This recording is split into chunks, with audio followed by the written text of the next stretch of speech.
Greetings, everyone. I don't know about you, but I kind of feel like some pasta in the Old West. That's right, more spaghetti westerns. Been a while since I picked up some of those, eh? Well, got a few more today and some non-spaghetti westerns, and that's what we're going to take a look at today on the Multimedia Chronicles.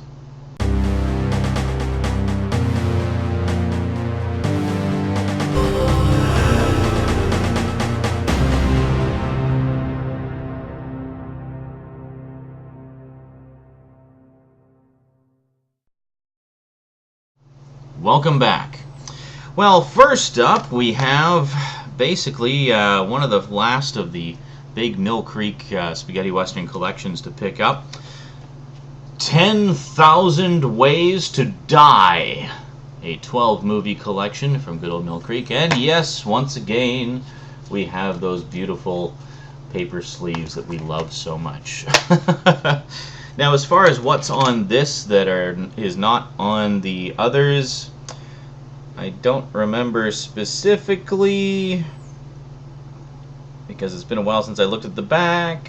But I think there's at least 2 movies on here that are not on any of the other collections. So, in addition to this, bet you didn't know Mill Creek does Blu-rays too. Yep. And here's one of them. Yeah, this actually has, well, as you can see clear as day, The Last Gun and $4 of Revenge, which are also on this set. So, after I picked this up, and then I got that, I was saying, uh-oh, did I just duplicate, like, was this the only 2 that weren't on there? But no, there's like 1 or 2 others that are on here that aren't on the other multitudes of sets that I have. And now, I have 2 of them in stunning high definition. Now, what's the transfer quality like on this? Well, I haven't actually sat down and watched it yet, but basically from what I've read from other viewers, essentially what you're looking at here is if you want to recreate the authentic grindhouse experience in your home, this is the Blu-ray to get. Yeah, basically you're looking at very scratchy, dirty, nicks and pop-filled film prints, but with much higher definition. So you get, I've heard that it's actually quite nice quality, so not too bad. And basically I picked this up for I think $11. So 2 pretty meaty spaghetti westerns on here. Let me just read the back, because you probably want to know what's the big deal. Why were these 2 particular ones chosen for Blu-ray release? Well, I'm guessing because it's 2 of the few they actually had access to proper film prints of. But okay, here we go. So 2 rare classic westerns with all new high-definition film transfers. The Last Gun from 1964.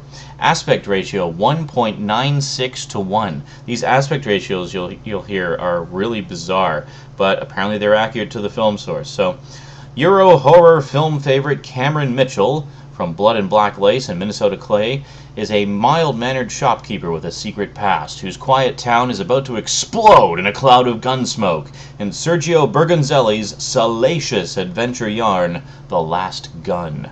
Considered his best western by fans and critics alike, Directo's Sergio Bergonzelli, Folds of the Flesh and Blood Delirium, tested the boundaries of psychosexual kink in this very early spaghetti western that would quickly become a lurid staple of the genre, and the trademark of his groundbreaking and visionary Giallo films. There, I pronounced it right, okay? God, you people and your pronunciations. Alright. Then we have $4 of Revenge, also Italian from 1965, 2.46 to 1 aspect ratio. From the writer of Django and The Great Silence comes an electrifying saga of power, betrayal, and revenge, set in the final days of the Civil War, starring spaghetti western legend Robert Woods of El Puro, Gatling gun machine gun killers. $4 of Revenge sets the screen ablaze with explosive shootouts, daring escapes, and a magnificent spaghetti western score. Charged with heart-pumping action, tense drama, elaborate sets, lavish costumes, and exceptional camera work by master cinematographer Tino Santoni. Girl with a Suitcase.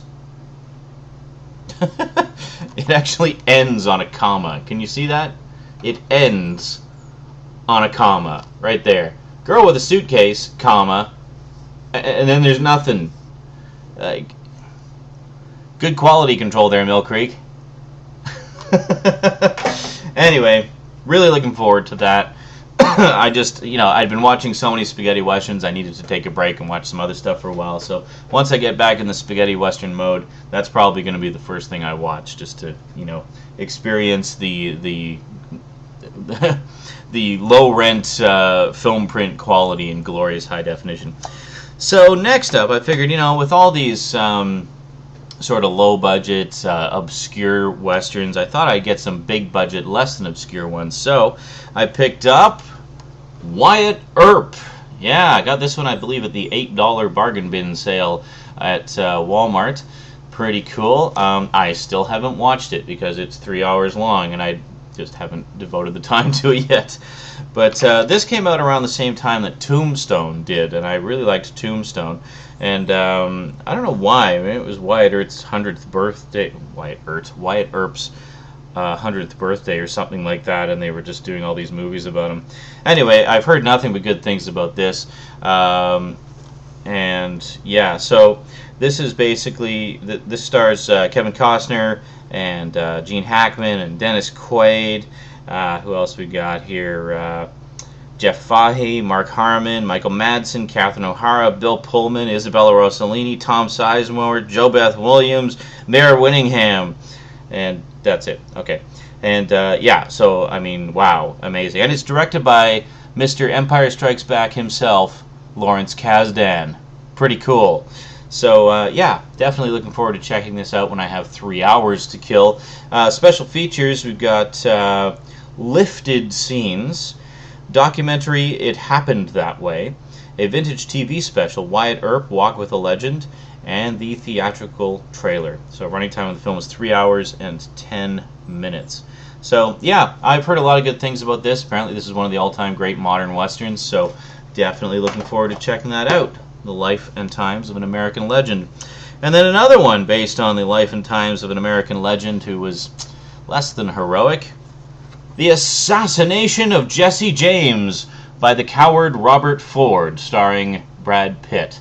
One of my regular viewers, Aficionados Chris of the Aficionados 2010, really likes this one and was really excited to hear that I got it. So definitely looking forward to checking that out. Again, I have not sat down and watched it yet. I bought all these westerns around the time I was kind of moving over to other genres for a little while. So it's like when I get back into watching the westerns, I'm going to have a shit ton of stuff to watch, which is great.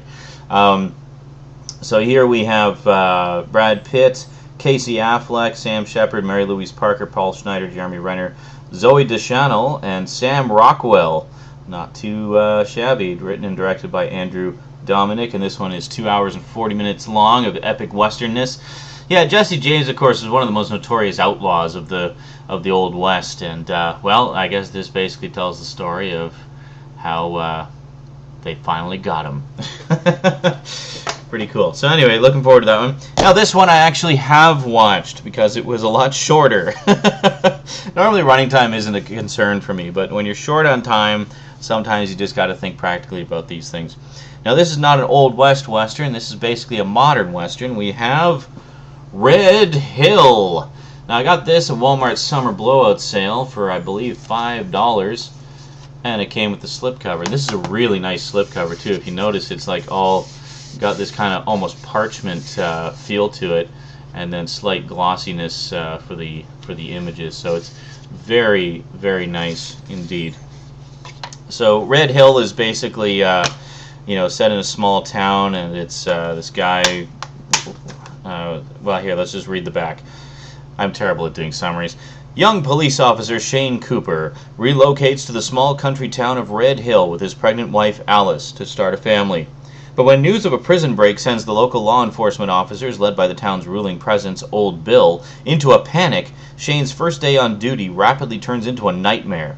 Enter Jimmy Conway, a convicted murderer serving life behind bars, who has returned to the isolated outpost seeking revenge. Now, caught in the middle of what will become a terrifying and bloody confrontation, Shane will be forced to take the law into his own hands if he is to survive. I'm so excited I'm drooling. Yeah, I had never even heard of this one, and just grabbed it on Blu-ray because I thought the description sounded like it could be a fun, action thriller kind of thing with a bit of Old West flavor to it. And I was really pleasantly surprised. And this really was a treasure of a find. This was basically like an ultra low budget film, but done by people who really know what they're doing, and it looks fantastic. There's actually a really good featurette on here. Did they tell you on there? Yeah, special features: 24 days of adrenaline, storyboard comparison, and deleted scenes. So 24 days of adrenaline is basically the story of how they made the film and how they got all these private investors to invest in it. And it's really cool because over the course of the documentary, they basically tell you what day. It's sort of a fly-on-the-wall style documentary. There's not really any narration to it. It's more like just kind of watching raw footage edited together in chronological order.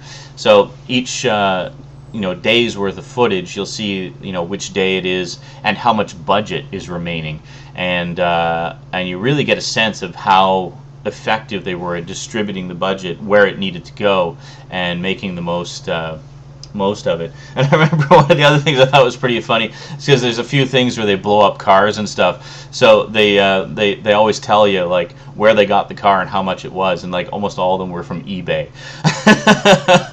It's like eBay, $200, So they really were smart with their money and got the most mileage out of it they possibly could. So the end result is you have a really low budget movie that looks like it cost about $5 million more than it actually did. So these guys really obviously had a passion for filmmaking and really understood the economics of it really well, and were able to do it. And on top of that, it's a really entertaining movie. I really liked it a lot. In particular because it's a revenge story that takes some interesting twists along the way that you really don't see coming. And yeah, I'm not going to say a damn thing because I want you to experience the surprise for yourself if and when you check it out. But yeah, I really enjoyed it. It's not a revenge movie in the vein of things like Last House on the Left or I Spit on Your Grave. No. This is a good old-fashioned spaghetti western style revenge story. Someone is wronged and goes off for revenge or what have you. And it really has that old school western flavor to it, just set in a modern setting. So yeah, I definitely recommend Red Hill. I guess that's actually the only one out of all these that I've watched so far. Yeah. Well, what can I say? It's just an update video. I don't have to have watched them all. So consider my little review of Red Hill a bonus. Yay, bonuses! Alrighty. Well, that's it for the latest additions to the Western collection. I think you got some pretty cool stuff there. I actually really like the cover design on these Mill Creek ones. That's one thing that they do really nicely is snazzy, eye-catching covers. And then, yeah. So, anyway, that's it from me to you for now. So until next time, thank you very much for watching, and sayonara.